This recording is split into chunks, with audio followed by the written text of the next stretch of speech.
If you were fixing your bra straps, fussing with wires, or battling your bra during this podcast, stop right now. You'll want to hear this. Those bra problems, those problems you thought you had to live with, Third Love has solved them. Their bras make it easy to get what you want, whether it's ultimate cleavage, a smooth look, or stopping your shirt buttons from pulling. With over 60 sizes, including half cups you won't find anywhere else, you'll never be stuck between two sizes that don't fit. So stop settling for bad bras. Now's the time to treat yourself and get your problem solved. Save $15 on your first order with code podcast15 at thirdlove.com. Hello, I'm Rabia Chaudhry. I invite you to join me every Tuesday for new episodes of Nighty Night Bedtime Stories to Keep You Awake, now on Podcast One. This new incarnation of Nighty Night is an anthology of stories that bring to life classic horror stories, some you're definitely familiar with, and others you'll be hearing for the first time. Join me as I tuck you into bed with stories that will leave you sleepless all night long. Get new episodes of Nighty Night every Tuesday, wherever you get your podcasts.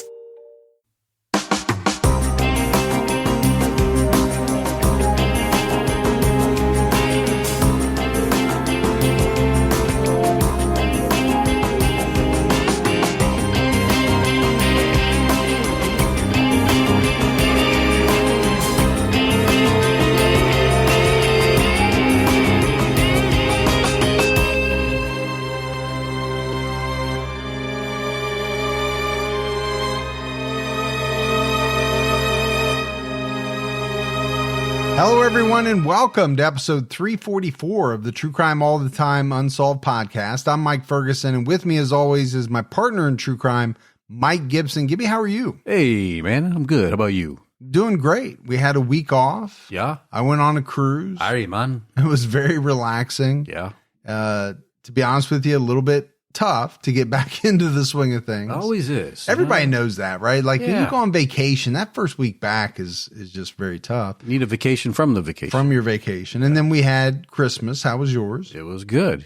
Mine was too, although a little compact because we just got back like 2 days before Christmas. Yeah, So yeah. it was a little strange, but it went well. Well, good. I still haven't got my Christmas present, but that's okay. Okay, well, we'll see where that is. Yeah. I'm sure it's in the mail somewhere. It probably got lost. Let's go ahead and give our Patreon shout outs. We had Brandon Killow Hey, Kilau. or Kilo. Well, which one do you want to go with? I don't know. I go both ways. That way, maybe hopefully I'm right. Okay. I'm just going to go BK. Wendy Bryant, What's going on, Wendy? Vanessa Pike, Hey, Vanessa. Terry S. Well, thanks, Terry. Debbie Hawks, Well, what's going on, Hawks? Amber Morgan, Hey, Amber. runs with mooses. You know I've ran with mooses. I know you have. You've run with a lot of things. I've ran away from mooses. Ran with the Bulls in Pamplona. I remember that. Yeah, it hurt. Kathy Allen, Hey, Kathy. Terry, What's going on, Terry? Jason Well, Joyner, appreciate that, Joyner. Tracy Melendi, Well, Tracy. Kyle Murray, What's going on, Kyle? Bert Outerkirk, Well, Outer Kirk. and last but not least, Jordan Sim. Hey, appreciate that, Jordan. And then if we go back into the vault, this week we selected Joe A. Walters. Thanks, Walters. Yeah, appreciate all that support. We have a lot out right now. Saturday night, we dropped a brand new Patreon episode. It's on the murder of William Marsh Rice, who was the founder of Rice University. Yeah. And then we have an episode out on TCAT where we're talking about Carla Hughes. And Carla murdered a woman that was married to a man with whom she was having an affair. And there's a lot of strange and fascinating details to the case. It really is. We're coming out with kind of a bang at the end of the year, aren't we? Yeah. Finish strong and then start off strong. And just stay strong. Just stay strong. How about that? I feel like it's a logo somewhere. Stay strong. That was Live Strong. Live strong. And that's not used anymore because of because of the controversy. Yeah. Gotcha. All right, buddy. Are you ready to get into this episode of True Crime All the Time Unsolved? I'm all ready. We're talking about the unsolved murder of Kate Puzey. Kate Puzey was a young Peace Corps volunteer teaching in a small village in Benin, a country in West Africa. Kate heard some reports that a teacher was sexually abusing students. She notified the Peace Corps and requested to remain anonymous. But days later, she was murdered outside her home. So obviously we have a whistleblower situation here, and we'll talk about it, but Could it be a coincidence that she was murdered, or did it have something to do with what she learned and what she told the Peace Corps? Yeah, potentially it could have. Kate Puzey was born in Augsburg, Germany on June 19th, 1984. Her parents, Harris and Lois Puzey, were American citizens teaching overseas at that time. At the age of 9, Kate's family moved to Okinawa, Japan. They lived in Japan until Kate graduated high school. You ever been to Japan? I have not, and I think I've told you before, but it's a place I've always wanted to visit. Yeah, me too. What I don't want to do is sit on a plane for a very, very long time. And I think it's one of the reasons why I haven't visited some of the places I've wanted to go. Just because that long flight. Just a long flight, man. I just don't know how I can handle it. You know, Australia, Japan, even just over to Europe. I don't know if I can handle that flight. I know why you want to go to Japan. You want to eat that sushi stuff. Oh, you know, I love the real deal. All types of Japanese food. But I want to talk about Kate a little bit, just growing up, you know, in her early years in Germany and then living in Japan for a long time. You talk about broadening your horizons. Oh, for sure. Cultural wise? Yeah. Language wise. I mean, you're going to be really soaking in a lot. Kate described herself as an optimistic realist. And I actually like that description very much. I might describe myself the same way. Really? Yeah. Yeah. I mean, I am very optimistic, but at the same time, I am a realist. So, yeah, I like it. Get that on a shirt for you. Okay. Thank you. Her goal was to help make the world a better place, and she was outspoken about the causes that were important to her. She was well liked among her classmates and was elected student body president her junior and senior year. Kate graduated as valedictorian in 2002.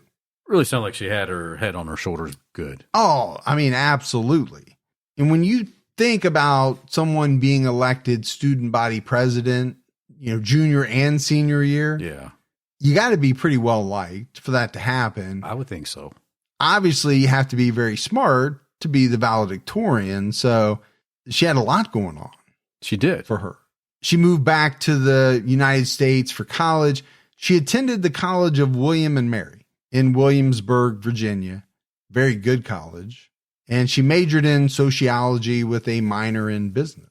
In addition to school, she worked with underprivileged children and volunteered for the International Rescue Committee, an organization that helps people affected by humanitarian crisis. All right. So she is sounding like an amazing young lady. As so many people do that we profile on Unsolved. But yeah, I'm really getting that from Kate. So not only is she personable because she's well liked, she gets along with people very well. She's very, very bright, valedictorian. She gets into William and Mary. But then you have this other facet, which is, you know, her really wanting to give back and help others. And you can say that you care about the environment, or you can say that you want to help people, but she did it. Yeah. I mean, she was working with underprivileged children. She was volunteering. She was giving up her time with a number of organizations. And, you know, you just really have to give it up to people like that, because they're not just talking the talk, they're walking the walk. Yeah, it reminds me when I watched that movie, I don't know, a month ago, maybe 2 months ago, Machine Gun Preacher. Yeah, I haven't seen that. It's got Gerard Butler in it, but it's just based on a true story. And, you know, when you watch it and you see it all the way through the end, you're thinking, wow, I mean, this guy actually did things, you know, to make life better for people. Yeah, that some people just talk about. Yeah. I mean, there's a lot of people that want to do that and they feel for people who are hurting, but to actually make a difference and give up your free time. Yeah. Not everybody does that. Yeah. Yeah. It's tough. So during her junior year, Kate studied abroad in France. She visited countries all over the world. and enjoyed writing about her travels and taking pictures. So, I talked about her broadening her horizons, living in Germany and Japan.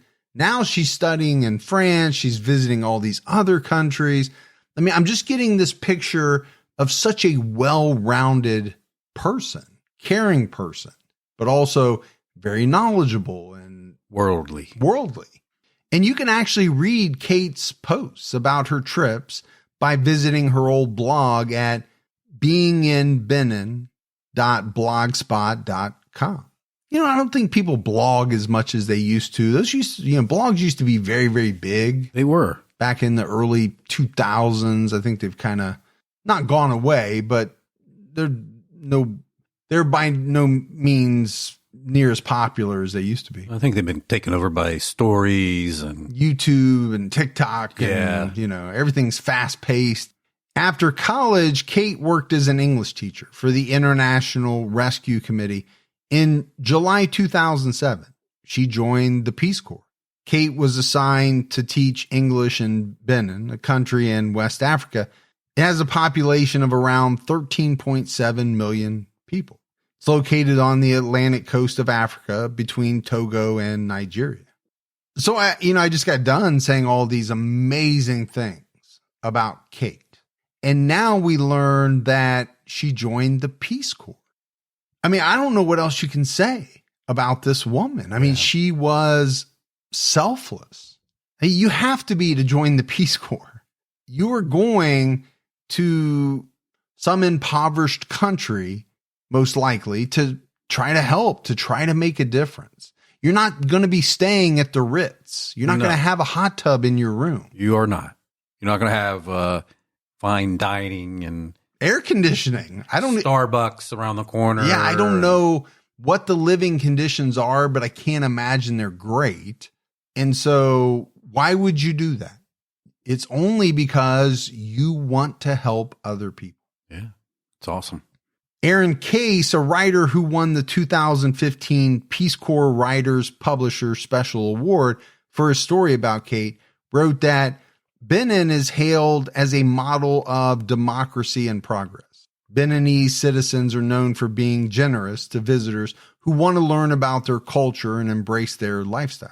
Kate was excited to start this new chapter. She and a group of other Peace Corps volunteers arrived in Benin on July 20th.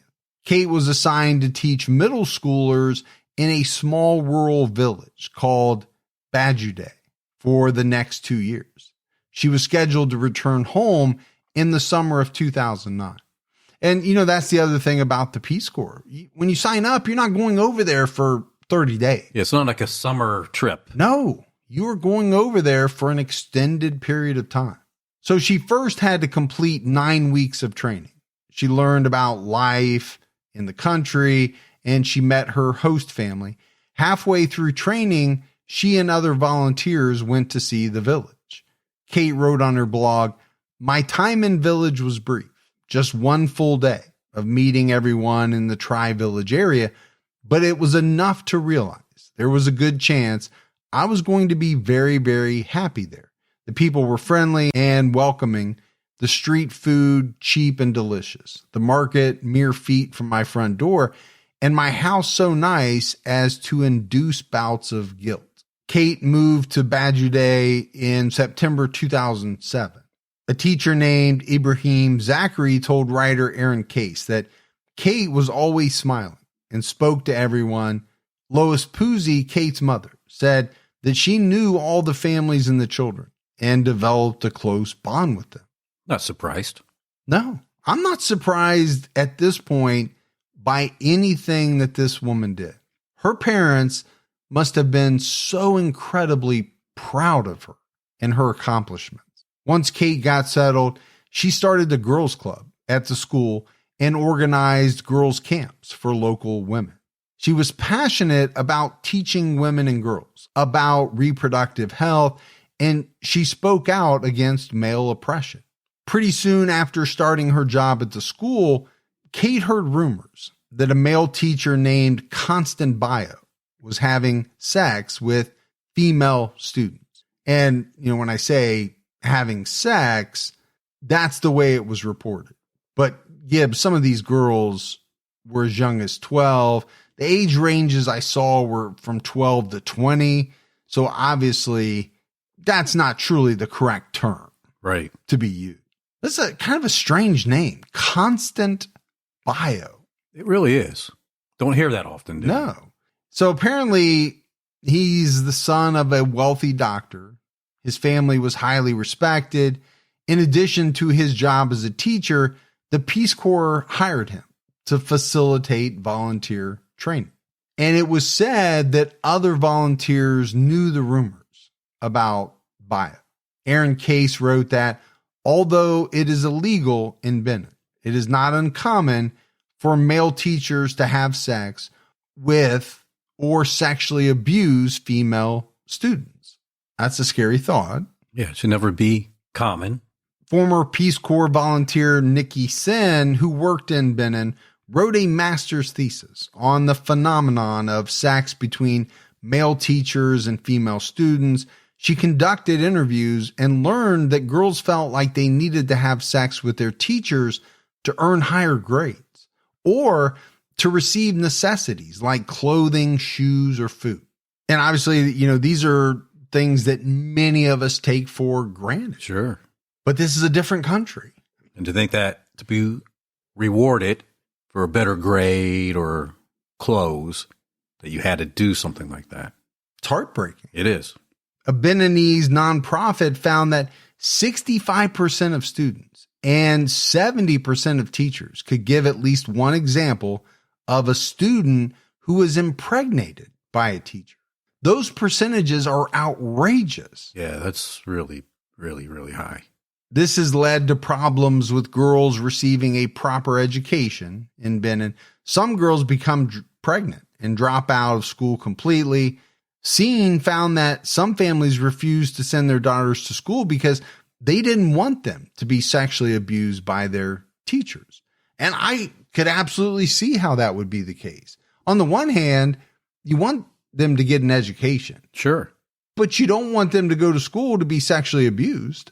It's like you're sending them to go to school for one good thing, but another bad thing. That to me outweighs the good thing. You can't take that chance. In her thesis, she wrote that male teachers weren't paid much, but they made more than many other people in their communities. Some parents even approved of a sexual relationship between their daughter and a male teacher because they hoped the teacher would marry their child and get them out of poverty. It's a scary way of thinking. It is.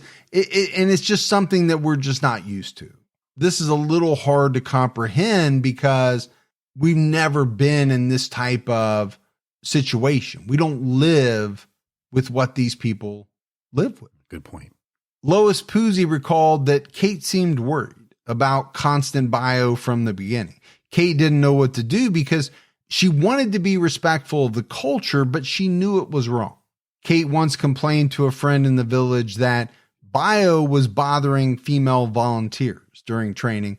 According to Aaron Case, Bio had relationships with at least 2 trainees in the past, which violates Peace Corps rules. One woman had to change her number because he constantly called her. In early 2009, some teachers told Kate that Constant Bio raped 2 students and afterwards forced them to wash his sheets outside his house while he called them names. They pleaded with her to do something. Those are some strong allegations. Well, they are. And just think about all the things that we said about Kate. How is this going to sit with her? She has kind of devoted her life to helping people. So is she going to look the other way when she hears about all of these things going on? You can't imagine that she would, knowing everything that we know about her. Yeah. Kate had no electricity in the village, so she drove over 2 hours to get internet access. And just think about that. I know we're talking about 2009, right? But even in 2009, you think about being in the United States and having to drive 2 hours to get some type of internet access. Kids will go crazy. Yes. Yeah. But it just shows you what they were dealing with over there. And I'm sure internet access was the least of their concerns. Oh, yeah. I'm thinking they probably just were happy to have clean, fresh water and some food and clothing. Yeah. Sources differ on the exact date, but we know that in February 2009, Kate emailed the Peace Corps office in the capital city of Cotonou. Part of her email said, per ABC, please believe me, I'm not someone who likes to create problems, but this has been weighing heavily on me. This man is not someone I want representing Peace Corps to the Beninese community. She also wrote, for obvious reasons, it's important to me that I remain anonymous in this situation. So I said, how is she going to look the other way? How is she going to turn the other cheek? She's not. I just don't think that's the type of person that Kate Puzey was. She wasn't going to just sit idly by and do nothing. No, that was not her personality. Yeah, not her makeup.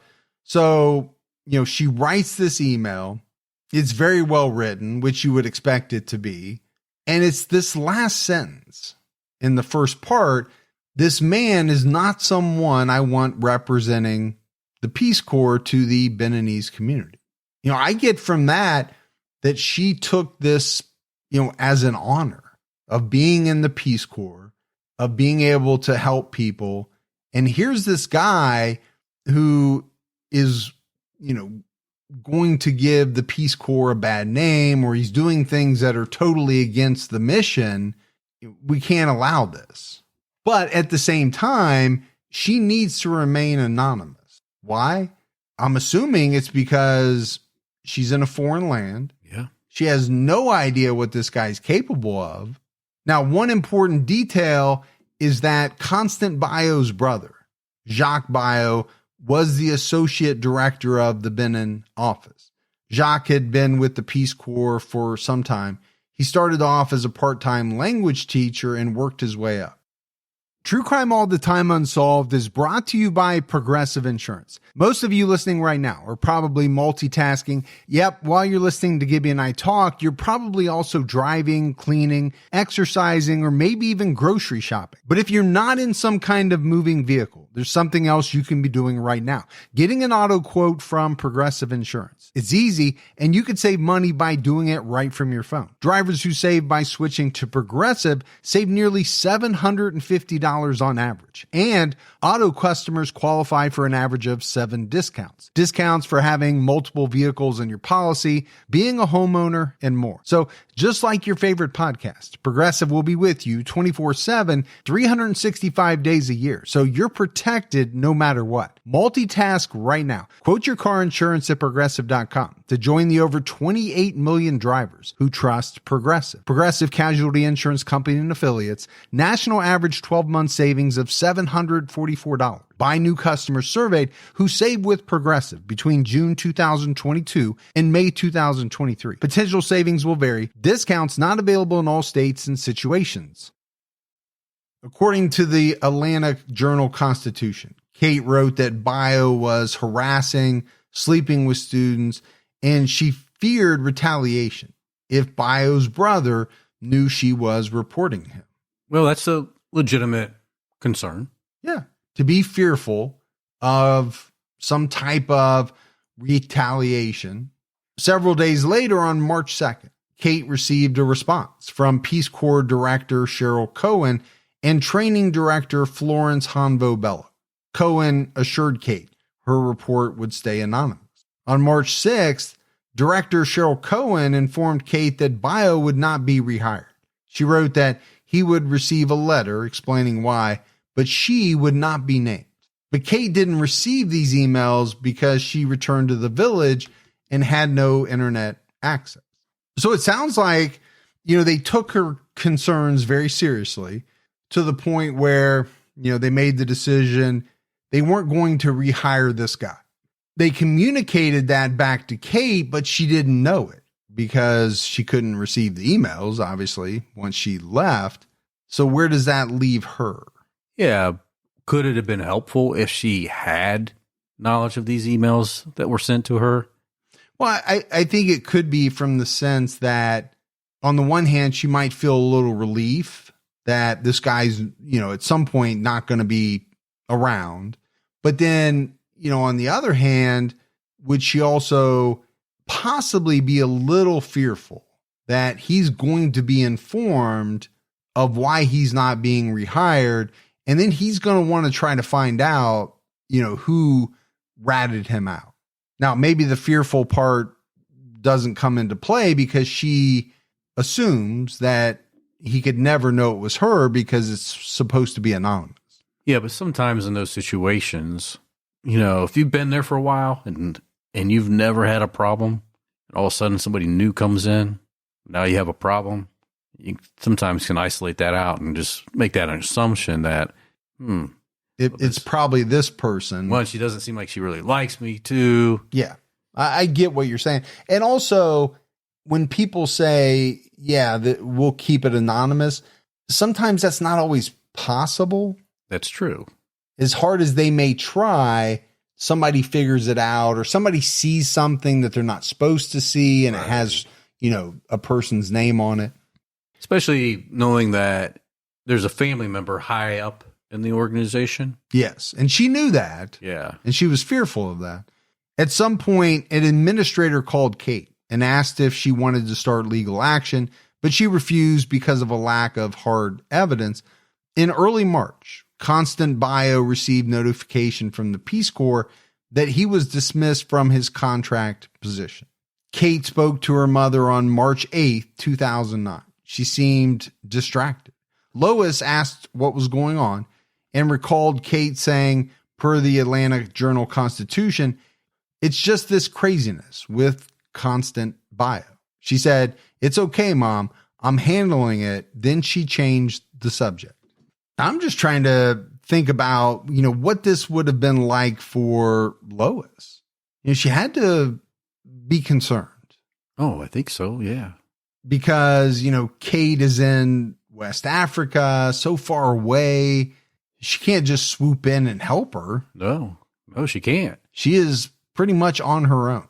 And when she says, with all this craziness going on with Constant, or for something that's supposed to be under the radar, and now, it's craziness going on there at the village, I think you got to feel a little, concern. Oh, absolutely. Kate became sick in the final days of her life. She believed she had malaria. She left school on March 11th because she didn't feel well, but she was able to go out in the evening. Kate purchased food from a friend's shop and went home around 6 or 7 p.m. because it was getting dark. In the evening, she texted a friend about a book, her plans to make chocolate pudding, and how she was going to get her hair braided the next day. She mentioned she was going to sleep on her porch because it was hot. Nowhere in there did it sound like she was in fear of her life. No, not in those texts at all. But Kate was found dead on her porch on March 12, 2009. Her throat had been cut. Village resident Angela Yoru, who was supposed to braid Kate's hair that day, came to her house to see if she was ready for her appointment. Kate's dog, which she had taken in months earlier, was barking at her from the porch, so she didn't approach. She could see a pool of blood coming from Kate's mosquito net, which she was sleeping under. She called over one of Kate's friends to take a closer look. Once they realized what had happened, they spread word throughout the village. Kate's friend and fellow Peace Corps volunteer Rut Malero heard news that someone had been killed. She drove over to the village with the local nurse. The village health center was empty, so they went to Kate's house to see if she knew anything. They found a crowd gathered outside. Malero reported that Constant Bio pulled her aside. She asked him what was happening. Bio tried to tell her, but Malero recalled he was just kind of saying a terrible thing has happened. She asked him where Kate was and if she was alive. He shook his head and said nothing else. So I don't know how much of this went on in this village, but I'm thinking it had to have been pretty shocking. I would think so. You have the woman who sees the blood, calls over a friend. The two of them had to be in shock seeing what they saw. And then you have Kate's friend coming in because they heard someone had been killed. Well, they're going to go to Kate's house. See if she knows anything about it. Right. Not assuming that it was her who was killed. And then you have this interaction with Constant Bio. And there's really nothing, too ominous about it. Is it strange that he's there? I don't know. I imagine everyone was gathering around. Yeah. Was it strange how he responded? I don't know. Was he in shock? Was he just acting normal and shaking his head? Yeah, she's not alive. Yeah. I mean, I didn't take anything from that was, let's say jumping out at me that, oh my gosh, Yeah, that's a sign. That's a sign. 4 people lived close enough to Kate that they would have heard her calling for help, but no one heard anything that night. Kate's dog, who was very protective of her, didn't bark during the night, which meant he was most likely wandering around when she was killed. Kate still had her phone and other valuable items, which ruled out robbery. She was not sexually assaulted.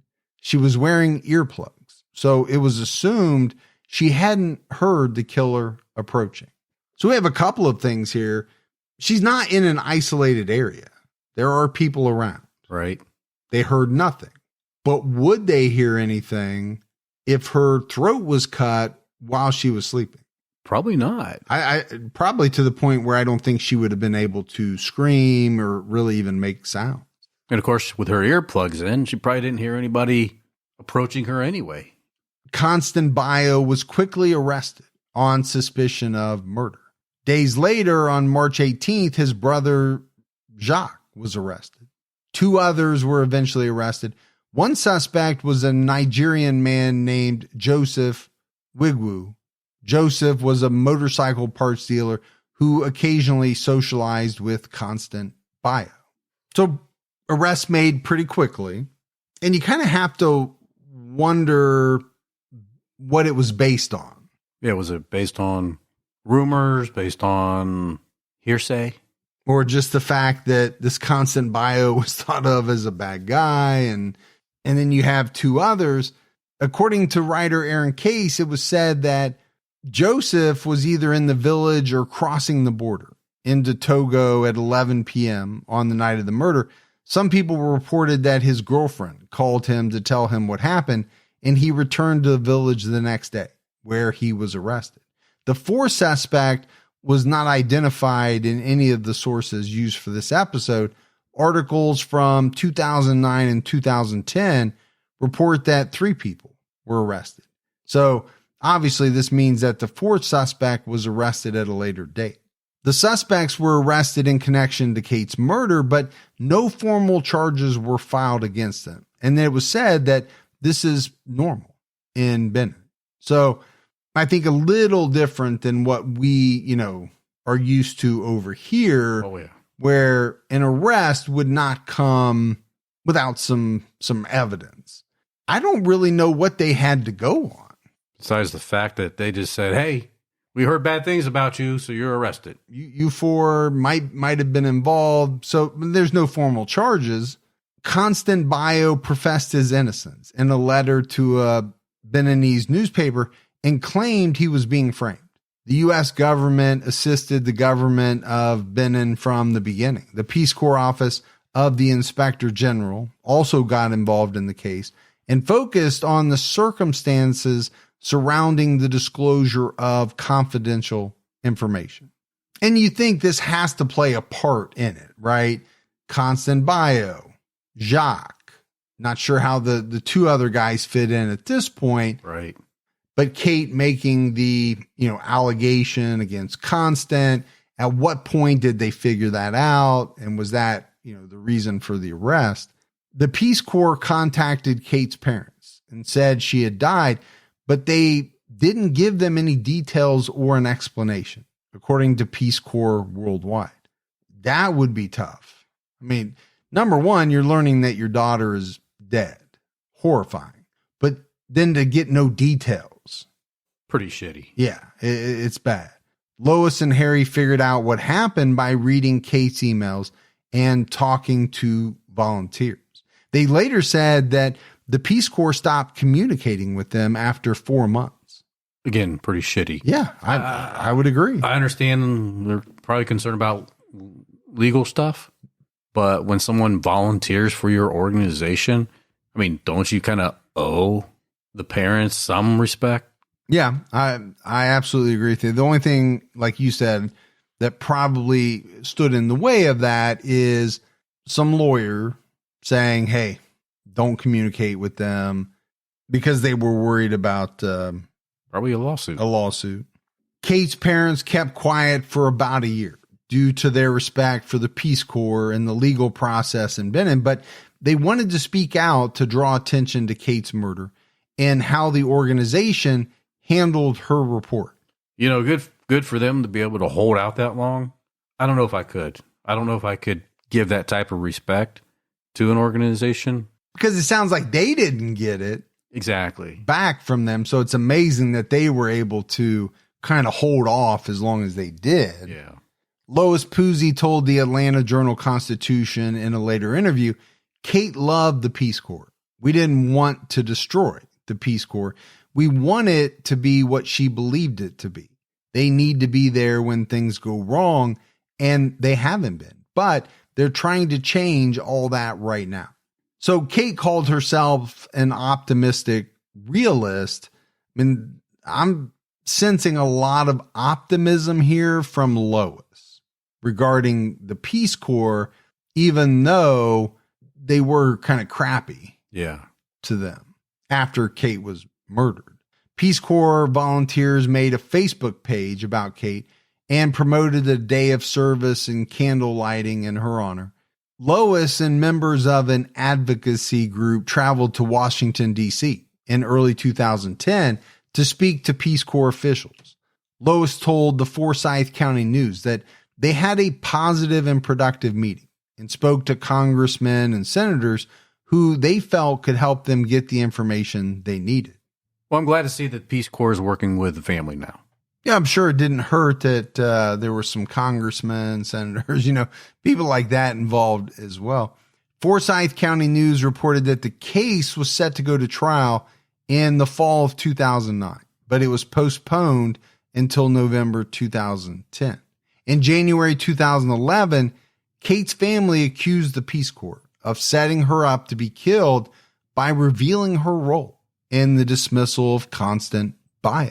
That's a serious allegation, especially knowing that she requested that her complaint not include her name.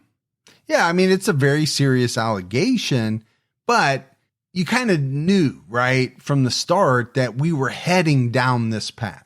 From the moment she made that report, and then not long after that, she was killed. It was always going to come back to that report. Was it anonymous? Who knew about it? Kate's brother David told ABC, it just seems very obvious that that was the cause. Kate was trying to protect these young girls who were being sexually abused. Kate's parents said the Peace Corps attempted to keep their mistakes quiet and to keep them in the dark. Lois said, we wouldn't be sitting here, I think, if they had been more transparent with us, more honest with us. I think that's a very fair statement. If they were more transparent, I think they probably wouldn't be sitting there. Well, I look at it a couple different ways. If they were really transparent, if they were really honest and found out that, Kate's name was revealed, then, yeah, they wouldn't be sitting there. They'd be sitting in a courtroom. That's a good statement because you're right. Good chances are they would be. ABC reported that the only public reference by the Peace Corps about the murder was a 2009 report from the Peace Corps Inspector General. The report stated there was a direct link between the leaked information and a local criminal investigation. However, the report did not reference Kate's name. Peace Corps Deputy Director Carrie Hessler-Radele refused to say whether the agency had any responsibility for Kate's death, telling ABC, I cannot say because the investigation is not complete. The Peace Corps issued a statement that it was reluctant to comment due to the risk of compromising the investigation or any prosecution of the case. And also with the family suing us, right? I mean, let's be honest. It is tough, would be tough for them to come out and say, we messed up. We allowed her name to get out there and she was most likely killed because of what we did. Yeah. Most people don't want to, say those types of things because you're just inviting a lawsuit that you're not going to win. But I thought, going back to the Inspector General's report, it was interesting that they did disclose there was a direct link between the leaked information and a local criminal investigation. But the fact that her name was not referenced, you can't be 100% sure it was her report or someone else's. But here's the thing. Was anyone else killed who made a report against Constant Bio? And I don't know that there was. On January 27, 2011, the Peace Corps issued a public apology to Kate's family, which they posted on their website. The agency said it adopted some of the family's suggestions for how they should respond to volunteer reports and their response when a volunteer is attacked or killed. Isn't it strange that it took someone's murder to make changes on something that seems like it really should be pretty simple? Well, and not only that, but the changes or the suggestion for changes came from the murder victim's family. Yeah. That you couldn't have figured it out. All you smart individuals there, you couldn't sit down in a room together and say, hey, let's do this to make sure that we do the right thing if something ever like this came up again. Director Aaron Williams wrote, Kate's death was a tragic loss for the Peace Corps. We continue to grieve with the Puzey family and Kate's friends. It is my sincere hope that justice is served both for Kate and her family. I would like to offer my apologies to the Puzey family if either the former leadership or the agency under my direction could have been more compassionate. Personally, it is heartbreaking to learn that they ever felt abandoned by the Peace Corps. This has never been our intent. And I'm sure that is genuine. I'm sure they're not happy at how things were handled. The communication, the notification, all of that. Why does it take them so long to come out with this communication? Why not come out earlier? Well, so it came out that the timing of this apology coincided with the 2020 report that hundreds of female Peace Corps volunteers had been sexually assaulted over the previous decade. Lois said that Kate made similar reports, not for herself, but for her students and other teachers. So it diminishes the whole statement that he made. I think so. The timing, once you learn that the statement came out probably because of this 2020 story. Yeah, more self-serving for them. Yes. Yeah, it really does kind of seem that way. In March 2011, the presiding judge and prosecutor in Benin reviewed an FBI report and determined there was not enough evidence to send the 4 suspects to trial. The defendants should have been released as required by law, but they remained incarcerated for years. I mean, let's look at it. It's 2011. Yeah. So that's a little tough. I mean, let's, just for the sake of argument, say that none of these 4 individuals were involved in Kate's murder.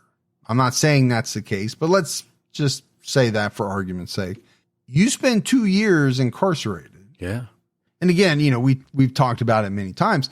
It's one thing to believe that most likely someone was involved in a crime or, murder, but it's something completely different to have enough evidence to prove it.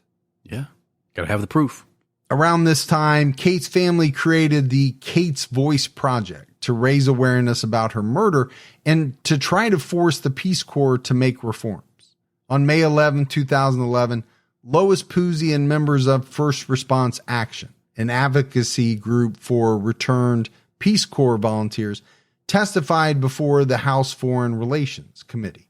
The family worked with Congress to draft the Kate Puzey Volunteer Protection Act. On November 21st, 2011, President Obama signed the Kate Puzey Peace Corps Volunteer Protection Act into law, which codifies and expands the reforms that the agency put in place to enhance safety and security for volunteers. The Peace Corps hired a victims' right advocate, updated and expanded training for sexual assault awareness, risk reduction strategies, bystander intervention, and reporting and response procedures. The Peace Corps established procedures so that allegations by volunteers can be handled confidentially and appropriately. Well, I would hope so. And back to your point, that should have been in place before.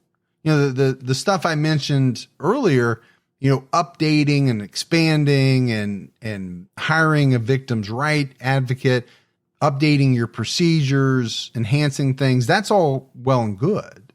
But to me, there absolutely should have been something in place at the time. Oh, for sure. To handle allegations confidentially. Yeah, this is not some small organization. No, they've been around forever. They're a large organization. They have the brain power. These are very smart individuals. They should have had something in play. But like you alluded to earlier, I am always amazed that it takes something like, this type of murder or, something jarring to get people to do things that just seem like they would have been so easy to put in place, early on. Yeah. The Peace Corps also established the Kate Puzey Memorial Fund. Donations support Peace Corps partnership program projects that focus on empowering and educating young girls in Benin. So, there's a lot of stuff going on here. For me, it's always tough to separate out what is done benevolently and what is done for, let's say, PR purposes. I always struggle with that. Yeah. Because, with companies, it's not always easy to tell. It's not. And a lot of times it's for the wrong reasons. It could be the right thing, but for the wrong reasons. Yeah. Progress in the murder case stalled for a few more years after this. On April 3rd, 2014, 184 members of Congress signed a letter requesting the government to make every effort to devote every resource to achieve justice for Kate Puzey. The letter was sent to the Department of State, FBI, and the Inspector General of the Peace Corps. The letter requested a comprehensive plan for how to resolve the murder and requested that a team of investigators be sent to assist the Benin government in solving the murder. The letter was initiated by Senators Johnny Isakson from Georgia, Barbara Boxer from California, Ted Poe from Texas, and Sam Farr from California. Senator Isakson said that the Beninese government renewed their commitment to finding the killer after the investigation stalled. They assigned a new investigative judge and welcomed assistance from the U.S. Well, at least this letter to the Beninese government ignited a fire. Let's get this investigation going. Well, and I also like the fact that they're not turning away assistance, as many agencies, countries do. They don't want, outside help, but they're welcoming it, which I think is a very good thing. The letter also requested assistance from an FBI agent with a record of successfully solving cold cases in Africa. The FBI has a cold case team that solved the murder of Peace Corps volunteer Karen Phillips, who was killed in Gabon, a country in Central Africa. Later that year, the Peace Corps Inspector General criticized the agency for not releasing sexual assault records. At this time, the Inspector General was Kathy Buller. Buller accused the Peace Corps of using procedures that hindered oversight efforts and accused the organization of not fully disclosing sexual assault reports. She told the Daily Beast, "By not allowing us to have access to those records, in order for us to ensure that victims are being treated properly, there's a distinct possibility that the treatment of the victims who had come forward and complained would continue.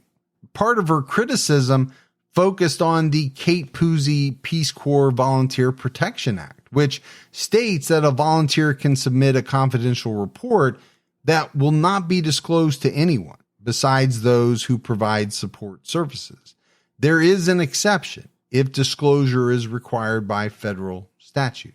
Buller argued that the Inspector General Act authorizes inspector generals to have access to all records in the agency, including these confidential reports. The Peace Corps maintained that it has an obligation to protect the privacy of sexual assault victims. So there's a couple of things here for me. Number one, this new Inspector General is kind of coming out and blasting the Peace Corps. Right. Also blasting a little bit this Kate Puzey Volunteer Protection Act, and basically saying, I get the need for anonymity, but as the Inspector General, I should be able to have a report of all this. I should have access. Because how am I supposed to act, or how am I supposed to, spot trends or whatever it is? And I kind of understand that.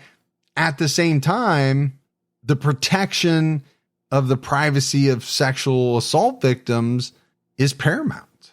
You're right. And that's the problem when you draft a bill and make it a law, and, it's not going to always be perfect, right? You try to make it perfect, but then there's always going to be somebody that's going to find something that they don't like. Right. About Because you would think that someone put in that position, the Inspector General position, would be, extremely trustworthy. Sure. You would hope. And should have or could have access to all of that information and could use it to do some good.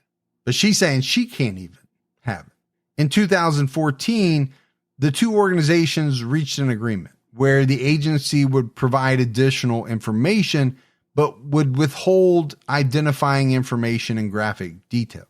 On December 9th, 2015, the Concerned Returned Peace Corps Volunteers of Benin started the petition addressed to the Secretary of State, President Obama, the President of the Republic of Benin, and the Minister of Justice of Benin. The petition called for an end to what they called the illegal 7-year detention of Jacques Bayo. The petition states Jacques was a good friend and trusted mentor to many of us until his arrest. Jacques had spent close to 20 years as a Peace Corps employee, most recently as Associate Director of Peace Corps Benin and the Director for the Small Enterprise Development Program. Jacques was a pillar of his community. He had an impeccable reputation and was highly respected among Peace Corps volunteers and staff alike. So, those are a lot of great things that people are saying about him. Yeah. The petition states that Jacques was over 300 miles away, working at the Peace Corps headquarters on the day of the murder. It was alleged that Jacques was the one who leaked Kate's information to his brother. Constant Bayo was suspected of killing Kate in a fit of rage. If you were the brother of someone that a complaint was filed against, I guess it depends on that relationship with your brother and how loyal you are to the organization you're working for, and just the fact of right or wrong. But could you keep that to yourself? Could you not give your brother, especially if you were super close, the heads up? The heads up that somebody had made the complaint. Well, the petition goes on to state, even if Jacques did provide Constant with that fateful information, there is no reason to believe that Jacques' intent was malicious. As the elder sibling, Jacques more likely would have contacted his brother to reprimand him. Meanwhile, there is no law or tradition prohibiting doing such in Benin or in the United States. So, back to your point, maybe he just reached out, if he did, reached out to him and said, what are you doing, man? Yeah. People are making reports. You got to get your act together. Who knows? Right. And also, if he did that, how could he have known that his brother, if he did kill Kate, would have gone to that length? Yeah, like they're saying, there's no law that said that he couldn't call his brother and say, hey, this Kate filed a report against you, for this and this and that. I don't know if it's true or not, but you need to know. Again, there's nothing illegal about that. So given that, pretty tough to be incarcerated, all that time. On February 25th, 2017, a Beninese court acquitted all 4 defendants. According to Senator Johnny Isaacson, the trial lasted 2 days. He told the Atlanta Journal-Constitution, "I believe in the rule of law. We just didn't have the influence to get the information that we needed to be heard before the court." An office of the Inspector General Special Agent testified about the investigative findings on the breach of confidentiality. It was determined that the breach may have allowed Constant Bio to discover Kate's accusations and her identity. And that's kind of what we've been, hinting at all along, right, in this episode. And it's my thought that the majority of people who look at this case probably lean towards that as being the most likely scenario. That year, the Office of the Inspector General followed up on the investigation and the trial. The OIG found significant flaws with the Peace Corps safety and security program, confidentiality policies, and response to victims of crime. Well, that's no bombshell, right? They kind of came out and admitted as much because they made so many different changes. Yeah. The officer of the Inspector General issued an update that stated, ultimately, all 4 defendants were acquitted. 3 of the defendants had been incarcerated for 8 years pending trial, and 1 had been incarcerated for 3 years. Despite the extensive investigative fieldwork conducted in Benin and other resources devoted to this investigation by the Beninese police, the Peace Corps, OIG, the FBI, and the Regional Security Office of the U.S. Embassy, the case remains unresolved. As of 2023, the investigation remains open, pending new evidence. Kate Puzey was killed after she decided to do the right thing. She reported a teacher who was suspected of sexually abusing young girls, and she was murdered just days later. Despite being incarcerated for years, the main suspect, Constant Bio, was acquitted of murdering Kate. Kate's case is especially frustrating, and I would also say it's confusing because of the lack of information available to the public. Although the case remains open, it's tough to see that there will be justice for Kate. As we wrap this one up, Gibbs, there's a lot going on here. There really is. I mean, you have 4 individuals, 2 of them, I'm not even sure what their role was thought to have been. Right. Because it just never was really, put forth. So I kind of focus in on Constant Bio and his brother, Jacques. I think, they were incarcerated for a very long time for never having been convicted of anything. You would have to say that. Oh, yeah. Yeah. But it also seems as though, it's hard to believe that Constant at least didn't have something to do with this. The timing being a coincidence is tough for me to reconcile. We talked about what information could Jacques have disclosed. A lot. I mean, it could have been name, what she said. So at the end of the day, what do you think the most likely scenario is? Well, based on the information that we have, and it is limited, right? We said that. I do think that there's a possibility that Jacques, as the older brother, would reach out to Constant and say, hey, man, I want to let you know this person, Kate, made these allegations against you. I don't know what you're doing, but you better, right your own ship or, whatever. And then could it be that Constant was so enraged due to the fact that he was notified that he wasn't going to be retained and he decided to take revenge on Kate? I mean, I think it's a very real possibility. Yeah. I don't think there's any evidence to prove it, obviously. But it would seem like they had to have something to keep him locked up for 8 years. Yeah, you would think. I mean, that would never fly over here, right? I mean, obviously it's a different legal system, but ultimately they didn't have, the evidence they needed. And even someone said, I think in the government, right, they should have been released a long time ago. Yeah. They weren't. But I'm with you. Obviously, they were leaning that way, or they probably wouldn't have kept them that long. And they did let one of the guys go much earlier. Fairly early. So why was that? Because they ruled him out, or also did it take 3 years to rule him out? It's a scary proposition all the way around, because you would feel for all four of those guys if none of them were involved. Right.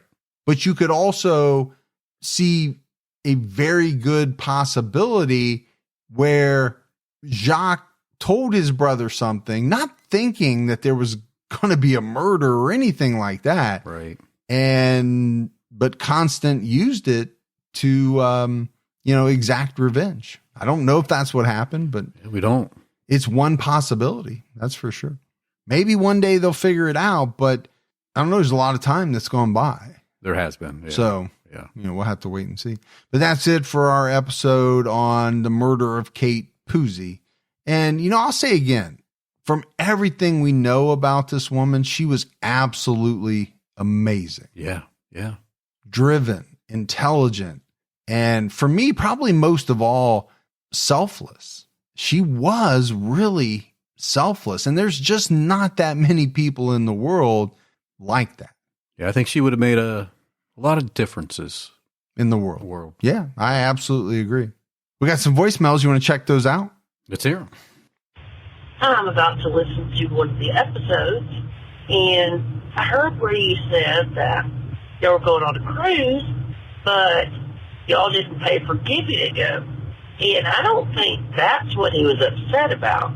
I think what he was upset about was that when he called to book that same cruise, he was on the do not sail to list.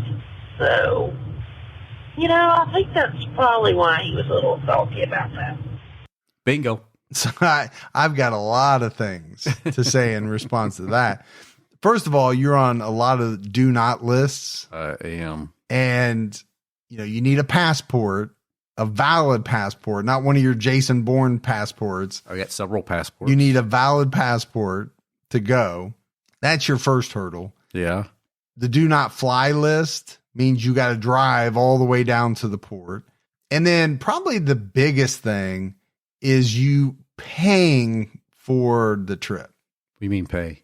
Like you would actually have to give them a card or some kind of, monetary consideration. I don't understand that concept. I know you don't. That's why I'm saying that's probably the biggest hurdle. Hey, you guys. My name is Bertina, and I'm from Ohio. I just listened to the David Box story last night, and I'm currently now listening to the Generation Y episode on Tom Monfils. And I've had to look back multiple times to make sure I'm not losing it. The cases are so similar. The Tom Monfils, I saw like 30 minutes left of the episode, but it was deemed a homicide, but there's some suicidal possibilities as well. And so everything from the type of mill, they are different, but it's just identical to how the David Box case went, or is still obviously unsolved, but just wild. It would be very interesting to see what you guys think about the oddities of how similar they are. Anyways, have a wonderful day. You guys do a great job. Have a happy holiday.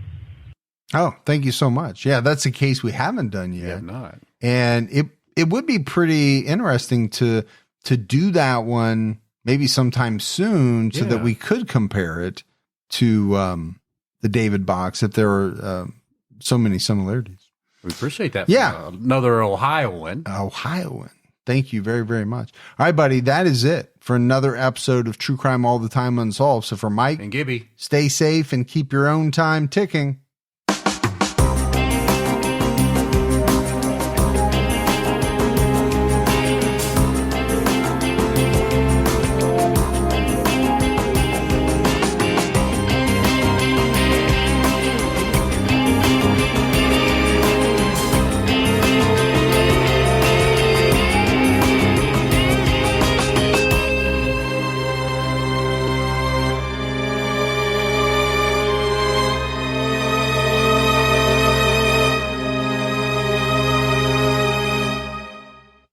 hold on to your jingle bells. Pluto TV has all your holiday favorites for free. Enjoy our season's greetings category with 9 holiday channels, including holiday movie favorites by Lifetime, Festive Fireplace, Holiday Lights, and Hallmark movies and more. Download the Pluto TV app on all your favorite devices and start streaming holiday favorites on live channels and on demand. With thousands of free movies and TV shows, Pluto TV is your home for the holidays. Pluto TV. Stream now, pay never.